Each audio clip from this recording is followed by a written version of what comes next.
बिस्मिल्लाहिर्रहमानिर्रहीम। Dear students, अस्सलामुअलैकुम। आप सबको पैराडाइज कॉलेज शकरगढ़ की तरफ से ऑनलाइन स्टडी सेशन में वेलकम कहा जाता है।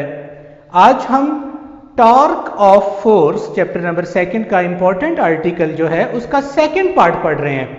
जी, हमने इस लेक्चर को 2 पार्ट्स में डिवाइड किया था और फर्स्ट पार्ट पे हम बात कर चुके हैं। हम क्या क्या डिस्कस कर चुके हैं, इसके लिए आप इससे पिछली वीडियो को पहले जरूर देखें। आपको याद होगा हमने बात की थी टॉर्क किसको कहते हैं, टर्निंग इफेक्ट ऑफ फोर्स। उसकी मैथमेटिकल फॉर्म को लिखा था, उसका यूनिट बताया था, उसकी टाइप्स पे बात की थी, क्लॉकवाइज और एंटी क्लॉकवाइज टॉर्क। और फिर हमने टॉर्क की एक्सप्लेनेशन में टॉर्क की मैग्नीट्यूड को फाइंड किया था। इस बात को देखा था कि फोर्स का इफेक्टिव कंपोनेंट टॉर्क के लिए एफ साइन थीटा है। ये वो डायग्राम है जिसको हम लास्ट टाइम देख चुके हैं। तो आइए इस डायग्राम पर एक दफा फिर से गौर करते हैं 1 मिनट के लिए। एक रिजिड बॉडी, जिस रिजिड बॉडी का पिवट पॉइंट O है, जिसमें से Z एक्सिस आउटवर्ड ये पास कर रहा है, ठीक है, और P पॉइंट पे इस डायरेक्शन में फोर्स लग रही है। और आप जान गए होंगे कि यकीनन 2 वेक्टर्स के दरमियान एंगल लेना हो तो टेल्स मिलाई जाती हैं। तो R और F को, यानी हमने इसी R के इफेक्ट को आगे लिया और ये एंगल थीटा आया।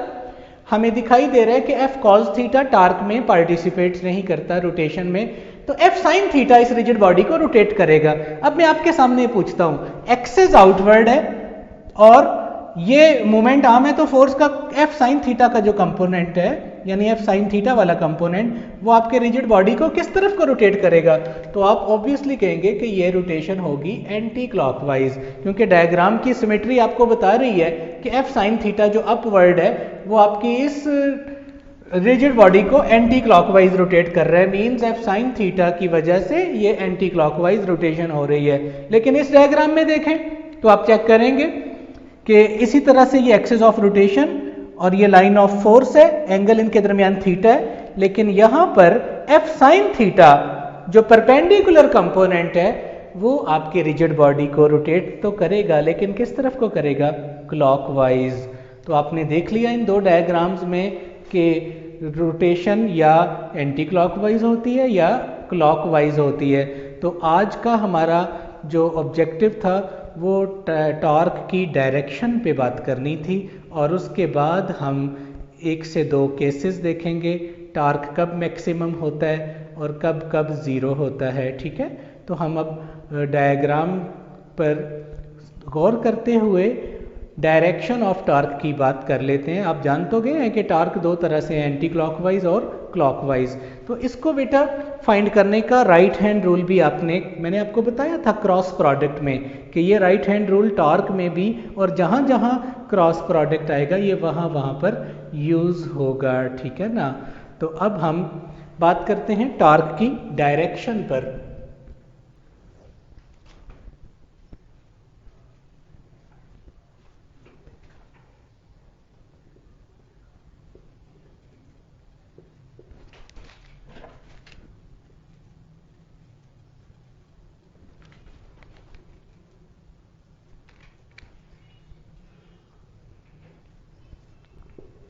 जी, डायरेक्शन ऑफ टॉर्क से पहले हम जो बात कर चुके हैं वो आपके सामने लिखी है कि टॉर्क की magnitude R into F sine theta का प्रोडक्ट होती है, यानी R F साइन थीटा। तो इसकी vector form R cross F लिखी है। अच्छा, ये R क्रॉस F क्यों है, ये आपको ज़्यादा बेटरली अंडरस्टैंड होगा राइट हैंड रूल से। तो बेटा राइट हैंड रूल की यहाँ पर वर्डिंग क्या है वो आपके सामने मैं बताने लगा हूँ, पहले बोर्ड पे लिख लूँ।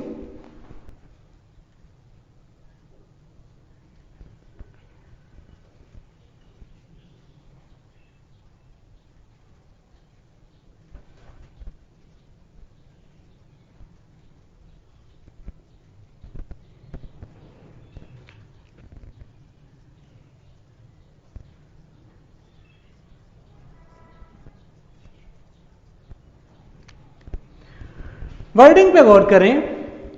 सबसे पहले R और F की टेल्स मिलाई जाएंगी और फिर अपने दाएं हाथ की फिंगर्स को कर्ल करें R से F की तरफ थ्रू स्मॉलर एंगल, और अंगूठे को थंब को सीधा रखते हुए।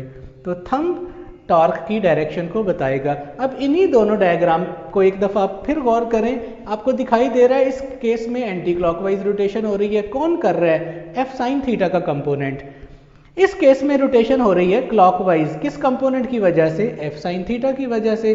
तो अब हम इसको direction by right hand rule में किस तरह दिखाएंगे? चले मैं दोनों डायग्राम को आपके सामने रख देता हूं। अब हम कंपोनेंट्स नहीं बनाएंगे, कुछ नहीं बनाएंगे, सिर्फ आर और एफ की टेल्स मिलाने लगे हैं, आपने गौर करना है।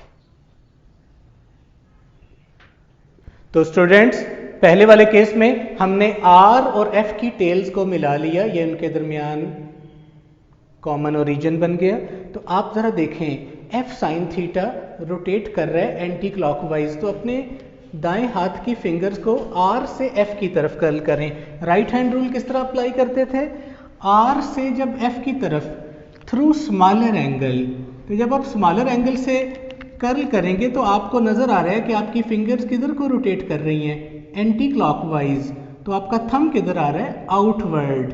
तो इट मीन्स के आपको ये बात बताई गई थी कि प्लेन के दो नॉर्मल होते हैं, एक आउटवर्ड और एक इनवर्ड।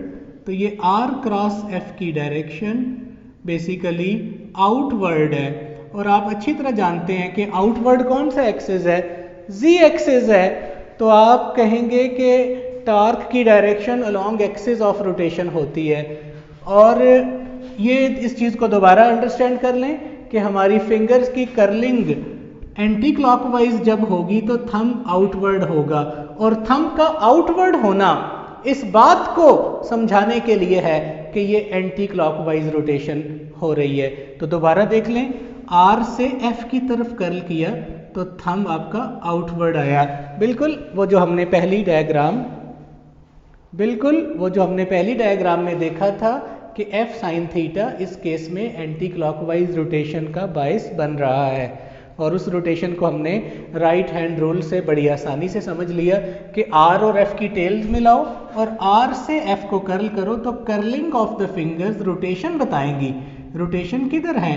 तो thumb outward anti clockwise rotation की इलामत के तौर पर दिखाया जाता है। होपफुली आप इसको गेट कर गए होंगे। अब इस नीचे वाली डायग्राम पर बात करने लगे, इसमें हम आर और एफ को मिलाते हैं।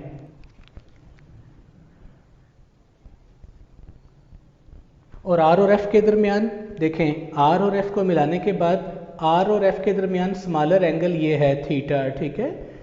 आपने लार्ज एंगल नहीं लेना, राइट हैंड रूल अप्लाई करने के लिए आपको स्मॉलर एंगल लेना पड़ता है। तो अब आप अपने दाएं हाथ की उंगलियों को आर से एफ की तरफ कर्ल करें। तो मेरी फिंगर्स को ज़रा नोट करें, मेरी ये फिंगर्स क्लॉकवाइज रोटेट कर रही हैं, मीन्स के ये रोटेशन क्लॉकवाइज हुई है तो हमारा थंब इनवर्ड आ रहा है। इनवर्ड को हम शो करेंगे इस तरह से नीचे की तरफ दिखाते हुए, लेकिन ये एक्चुअली आर क्रॉस एफ की डायरेक्शन इनवर्ड है।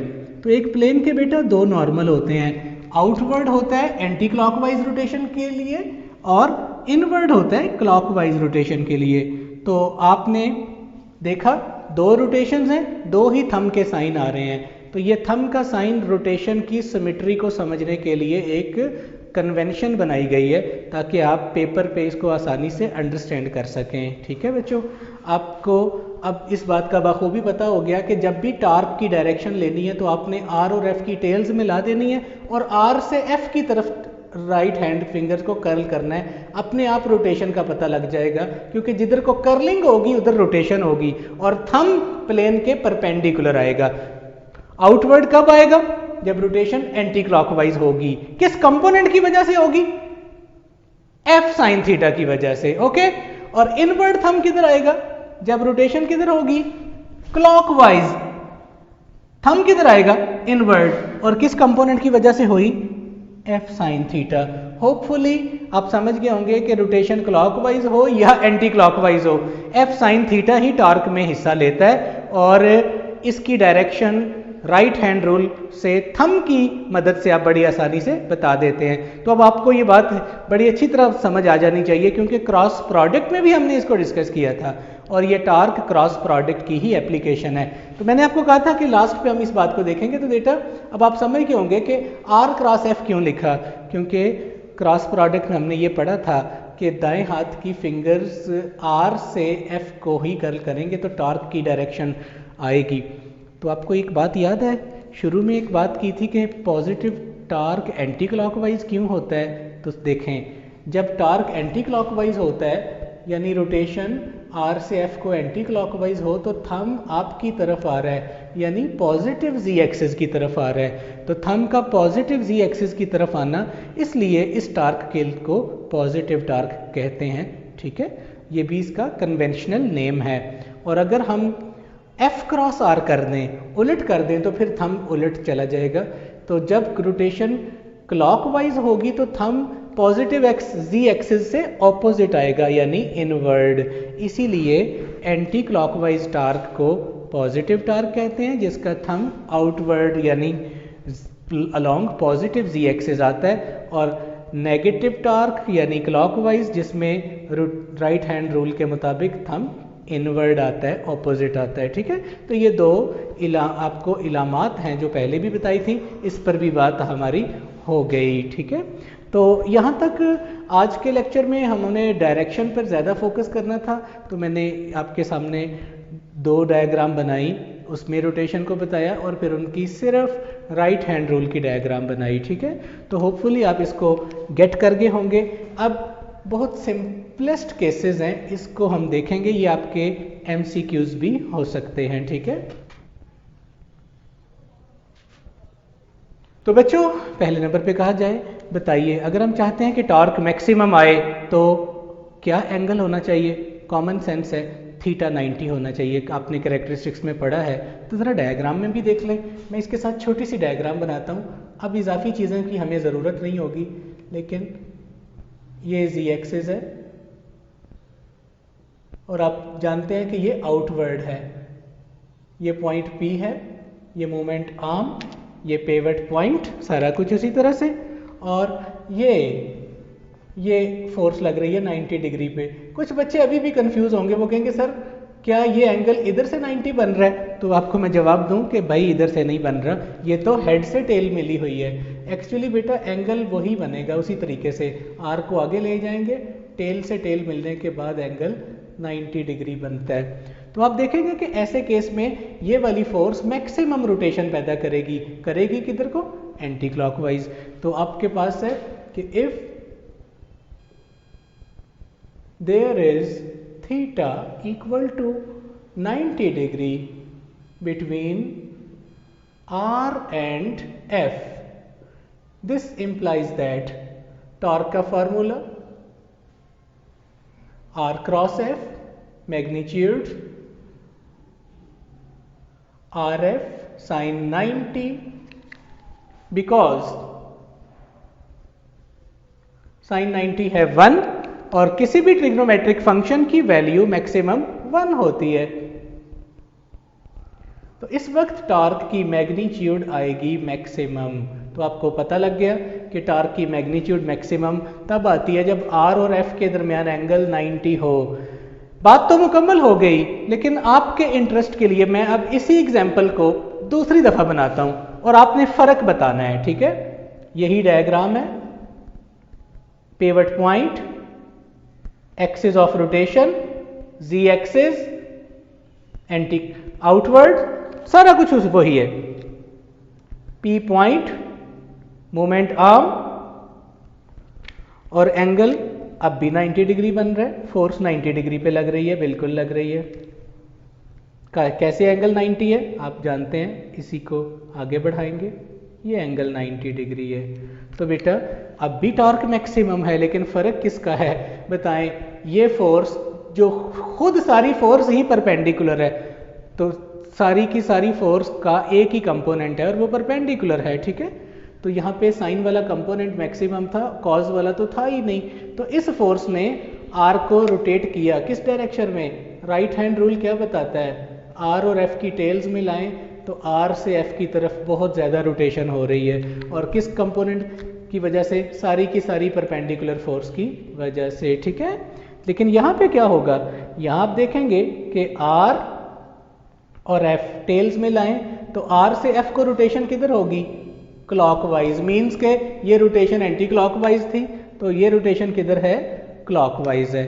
होपफुली आप इसको अंडरस्टैंड कर गए होंगे कि अब इन दोनों केसेस में डायरेक्शन का फर्क था। यस, तो आपने देखा कि टार्क की डायरेक्शन किस कदर इम्पॉर्टेंट सब्जेक्ट है।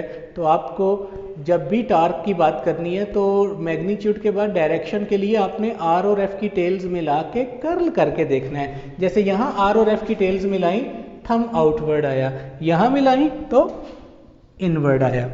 अब हम बात करने लगे हैं कि टार्क मिनिमम या जीरो कब होगा। तो देखिए, अगर एंगल किसके दरमियान, आर और एफ के दरमियान 0 या 180 हो तो हमें पता है साइन 0 पे भी 0 है और 180 पे भी साइन 0 है। तो हमें समझ आ गई कि टार्क 0 होगा, लेकिन इसे डायग्राम में चेक कर लेते हैं ताकि हमारी अंडरस्टैंडिंग बेहतर हो सके। तो ये बात तो यहीं पे ख़त्म हो गई कि टार्क की मैग्नीट्यूड यकीनन 0 आएगी। लेकिन चेक करते हैं कि किस तरह से। देखिए बच्चों, ये rigid body, pivot point, z axis, outward point P,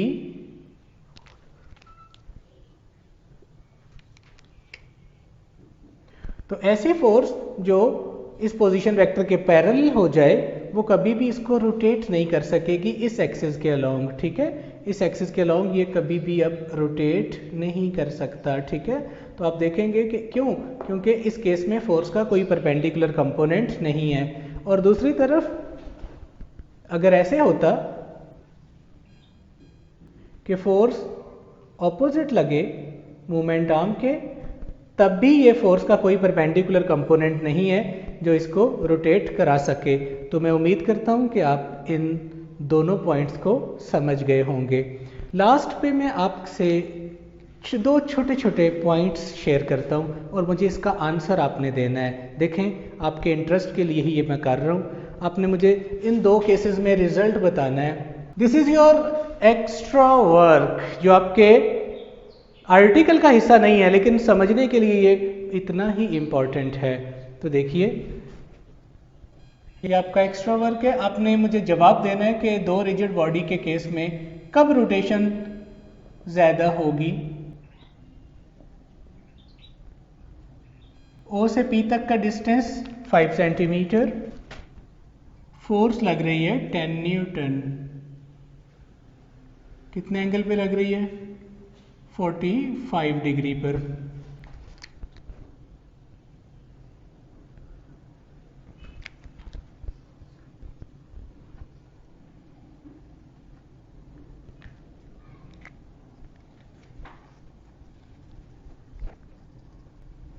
बेटा, जी एक्सिस ये डिस्टेंस 5 सेंटीमीटर और फोर्स लग रही है 10 न्यूटन 45 डिग्री एंगल बनाते हुए। तो इतना तो आप जानते हैं कि इसमें ये एफ साइन 45 वाला कंपोनेंट आपकी रिजिड बॉडी को एंटी क्लॉकवाइज रोटेट करेगा। और यहाँ भी ये फोर्स जिसका सारे का सारा कंपोनेंट जो अलोंग वाई एक्सिस लग रही है, परपेंडिकुलर है, ये भी आपके इस बॉडी को एंटी क्लॉकवाइज रोटेट करेगी। आपने आंसर करना है कि किस केस में मेजर ऑफ रोटेशन ज़्यादा होगी, टार्क ज़्यादा होगा।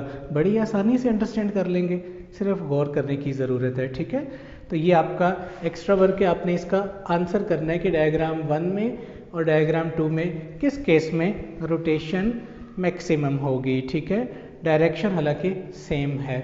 ओके, लास्ट पे आपको एक बात और, ये भी आपकी सेकंड असाइनमेंट है सोचने वाली, वो ये है कि एक प्लेन के अंदर R और F के दरमियान एंगल, एक प्लेन के अंदर R और F के दरमियान एंगल जब 180 से ज़्यादा हो जाए, दोबारा सुन लें, अहम बात है, एक प्लेन के अंदर R और F के दरमियान एंगल बढ़ता बढ़ता 180 से ज़्यादा हो जाए तो क्या उसकी मेजर ऑफ रोटेशन में डायरेक्शन वही रहती है या उलट जाती है?